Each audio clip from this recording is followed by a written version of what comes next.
What's going on, everybody? Welcome back to the Nerdy Mark channel. I am Sid the Nerdy Mark, and today I have your review of AEW Revolution.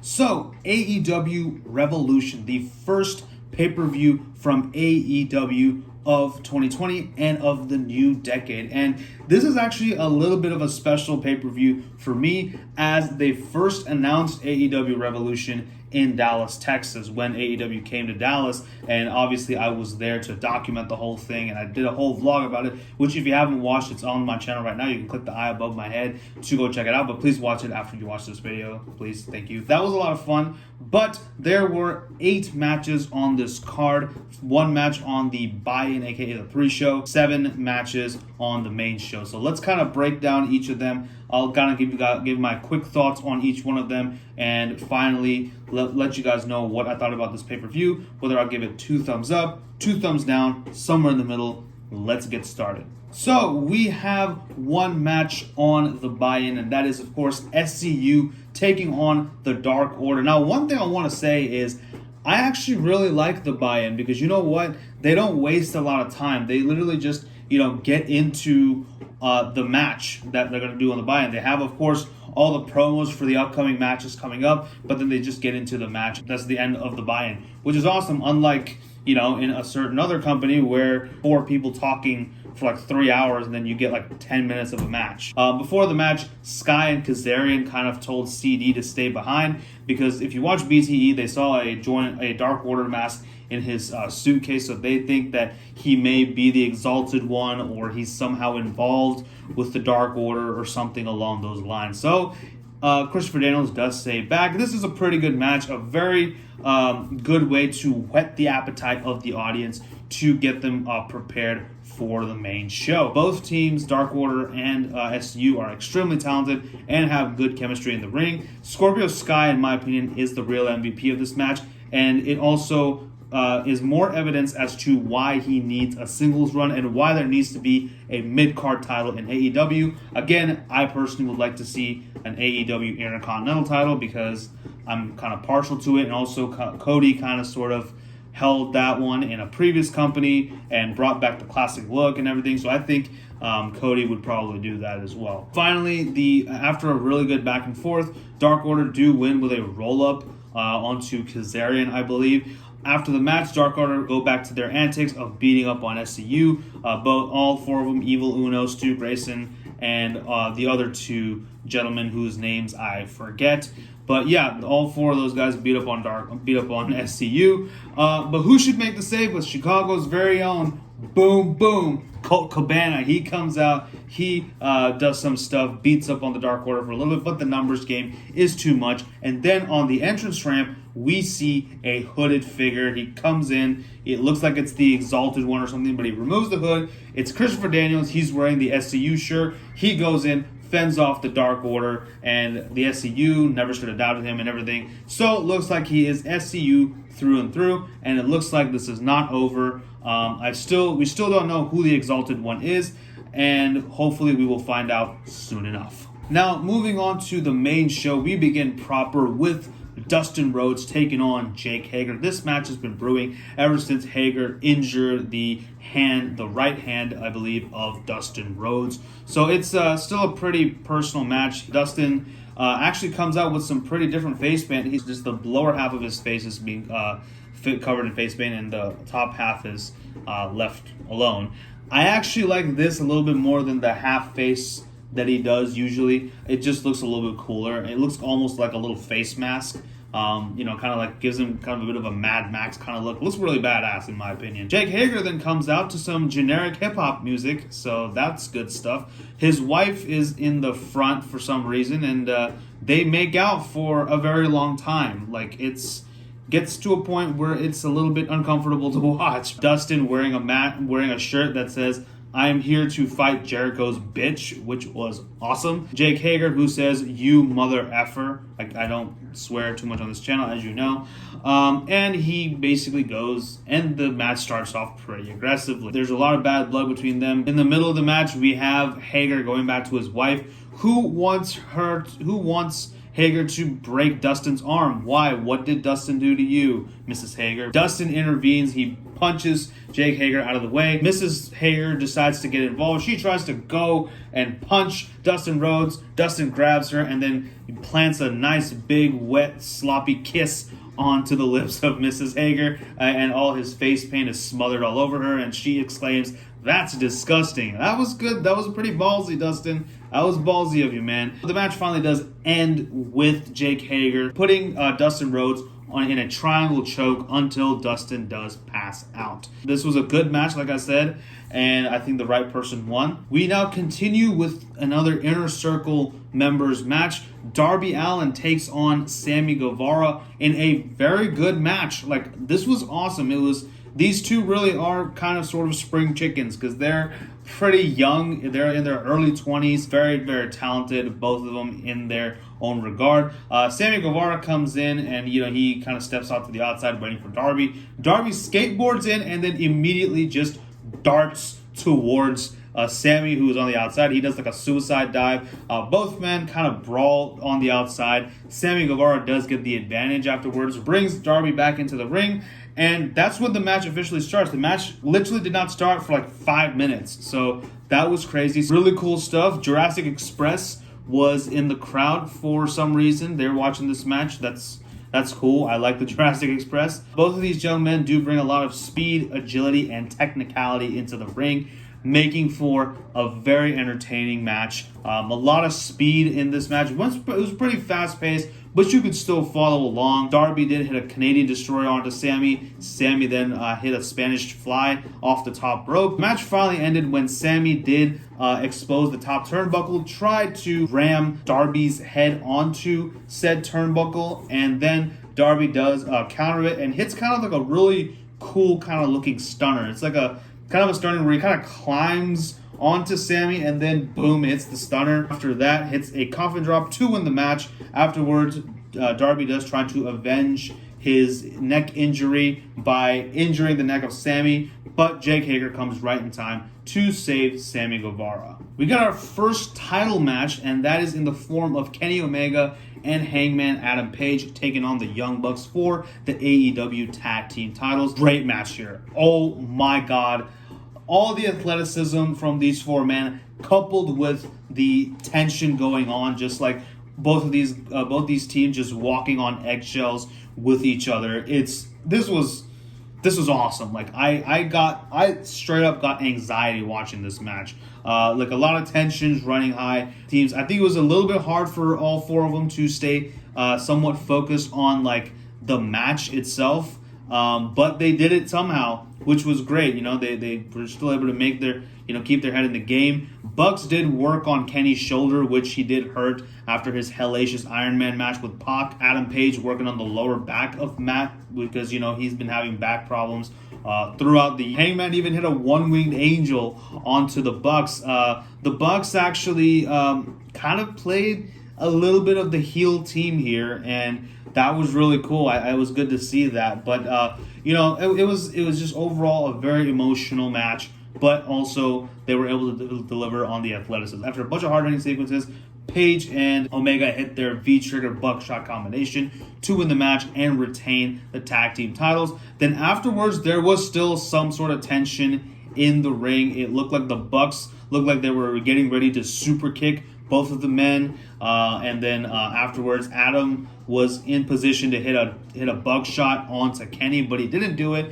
He just opened up the ropes for Kenny, which kind of did remind me of something that Cody did at New Japan when he opened the ropes for Kenny and then boom, hit him with a crossroads. So I definitely see somebody turning on somebody here. Either the Bucks turn on Page and Omega, or the Bucks beat Omega and Page to win the titles, and Adam Page turns heel, and we get a program between Adam Page and Kenny Omega, which I wouldn't mind either of those. I wouldn't mind heel Bucks or heel page. We get our second title defense this night. It is Nyla Rose, the AEW Women's Champion, taking on the Galaxy's greatest alien, Chris Statlander. This was a good match, but and both women do have some good chemistry, but it really felt like a kind of a buffer match, kind of a match for the audience to just kind of calm down after like 3 hellacious matches, like different stage of intensity, just the intensity increasing between all those 3 matches. It kind of sucks that you have to have a title match be like your kind of cool down match. NXT does it too, and I do give them crap for that, and it doesn't change here as well. But yeah, I do got to mention, shout out to Nyla Rose for dressing up as my favorite DC character, Deathstroke. That was awesome. I love that. It was good though. I did like that. Both these women had good chemistry. Both big women doing big women things. It was fine. It was fine for what it was. I don't really have much to say here. It was nothing like super spectacular. I mean, Chris Statlander is a fantastic athlete, as is Nyla Rose. I mean, that's really all I got to say. But the match did end with Nyla retaining after hitting a huge powerbomb off the top rope. So that was there. But overall, good match. Just wish it wasn't treated as the buffer match between the tag team title match and the match that we're going to talk about next. We get another amazingly emotional match in the form of MJF and Cody. MJF actually comes in with a really cool looking robe, which has like the Burberry scarf knitting, like trimming on it, which it looks really nice actually, but his tan looks like crap. He kind of looked like a certain president. Cody comes out with a Downstate, the band actually playing his theme song. That was pretty cool. That was a nice touch. A lot of people are talking about Cody's neck tattoo. I actually think it looks kind of cool. So, I mean, that's just me. It was weird, though, but I would never get, if I ever got a tattoo, though, I probably wouldn't get one on my neck. Really, really good match here. I feel like this match is like the equivalent of like the Obi-Wan and Anakin storyline from like the Star Wars movies. And, with Cody being a huge Star Wars fan, I'm definitely guessing that he had a little bit of that in his mind when he came up with this entire storyline. It was great. I mean, MJF worked on Cody's foot, and Cody worked on MJF's hand.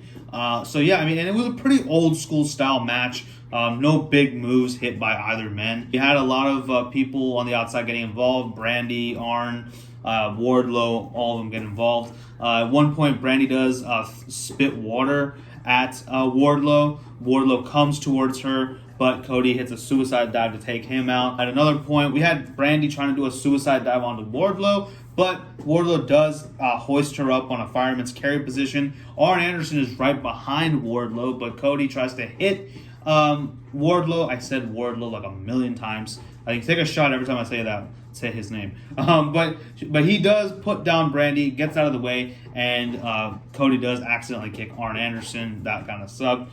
But the match finally did end when Cody was basically talking to MJF, saying, "You were supposed to be my friend," and whatever. Basically reminded me of, "You were the chosen one!" Then MJF does cry his crocodile tears and says, I'm sorry. Finally, he tries to hug Cody, but he gets the better of him. Wardlow does hand him the dynamite ring, MJF, and MJF gets a cheap shot in. 1, 2, 3. MJF does win this match. I don't think this feud is over. I think we're going to have at least a couple of more matches. We now move on to the most brutal, the most devastating match.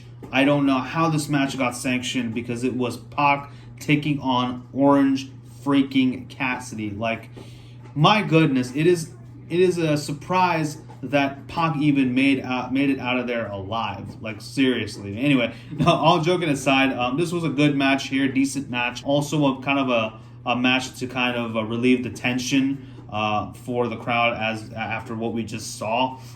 This is the kind of match that I can have it be like a buffer match. This is fine. It was still really good, and like Orange freaking Cassidy, like holy crap, he is amazing when he tried. He did try this time, guys. He tried, and it was really good, and I really liked it. So good stuff here. Really liked it. Lucha Bros do get involved, allowing Pac to hit the brutalizer onto Orange Cassidy, who does verbally tap out. So I'm guessing we're getting Lucha Bros and Pac versus Best Friends and Orange Cassidy, probably on an episode of Dynamite. So that should be pretty fun. And finally, we have our main event. We have Le Champion, Chris Jericho, taking on the purveyor of violence himself, Jon Moxley. What is Dean Ambrose? I don't know. Moxley does come in out from like outside the arena and walks all the way in. They show like the whole thing. That's pretty awesome. I like that.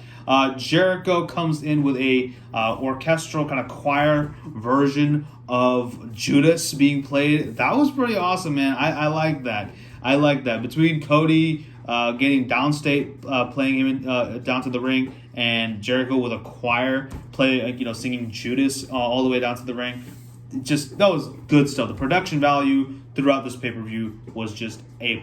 I loved it. So anyway, 2 thumbs up, I guess, right? What a nail-biting match this was. Like, I loved it. There's so much, again, a lot of bad blood here. Just good stuff. Jericho did have the advantage for majority of this match. Just because he also had the inner circle. He had Santana and Ortiz walking him down to the ring. Ortiz had the baseball sack, or the ball sack, as like I said, my sister calls it.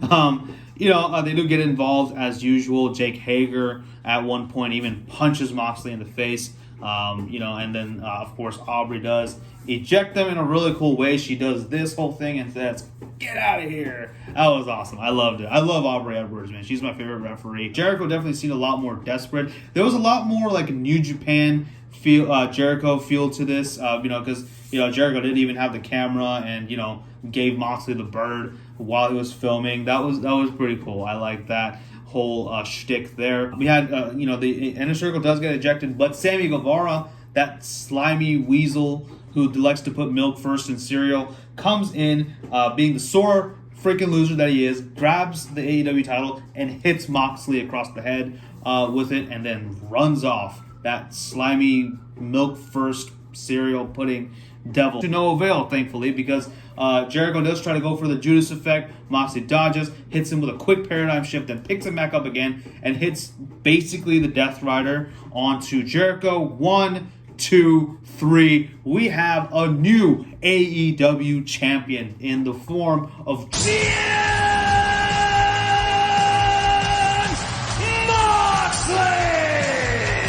Oh yeah, before he did the paradigm shift, I forgot to mention, he did tear off his eye patch to show that he was fine all along. It was all a ruse. He had outsmarted Chris Jericho once again. So of course he deserves to be the champion. After the match, he cut a promo thanking the fans and whatnot. There was a point where he was mid-pro, and then he was in mid-promo, and then they played his music, and he's like, "Hey, what the F?" That was funny. I like that. But yeah, I kind of half expected Lance Archer to come out and attack him because, they have history from New Japan. But that didn't happen. That's cool. I'm okay with that. Lance Archer is making his debut on Wednesday on Dynamite, so we'll see what he does there. But overall, really good match. Great way to end out the show. So, overall, my final thoughts on Revolution. I think AEW gave us a banger of a pay-per-view to bring in the new decade. Really a great card here. No inherently bad match. My only nitpick is that the Nyla Rose Chris Statlander match, the fact that it was a title match and it was used as kind of like a buffer between the tag team match and MJF versus Cody, is a little disheartening for me, because it's basically like, oh, this is something to ease the tension in the room. So here's the women's title match. It's a title match, and it should be treated as such. That's my only gripe I have. But otherwise, a really good really good pay-per-view, very amazing card. Like I said, my final rating for AEW Revolution is, I'm going to do it Audrey style, 2 thumbs up. So that pretty much concludes my review of AEW Revolution. Let me know what you guys thought about this pay-per-view in the comment section below. Also, be sure to check out all my social media links in the description and whatnot. And follow me on Facebook, Instagram, and Twitter. And yeah, that's pretty much it. Thank you all for watching, and thank you for your support. Until next time, this is Sid signing off. You guys take care. Bye-bye.